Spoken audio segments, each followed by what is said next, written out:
Ang moral quotient, MQ, ay tumutukoy sa antas ng moralidad o kakayahan ng isang tao na makilala at piliin ang tama sa halip na mali.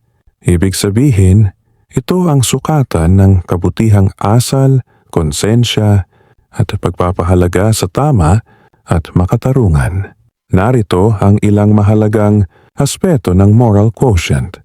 Pagkakaroon ng tamang konsensya, marunong makinig sa boses ng konsensya bago gumawa ng desisyon. Paggalang sa kapwa, iniisip ang kabutihan ng iba at hindi lamang ang sariling kapakanan.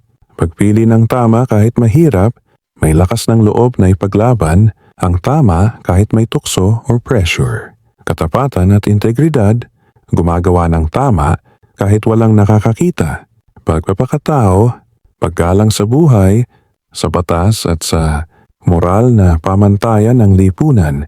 Ang moral quotient ay hindi lamang tungkol sa talino o emosyon, kundi tungkol sa kung gaano kakabuti bilang tao, kung paano mo ginagamit ang iyong talino at damdamin para mamuhay ng may dangal, respeto at malasakit sa kapwa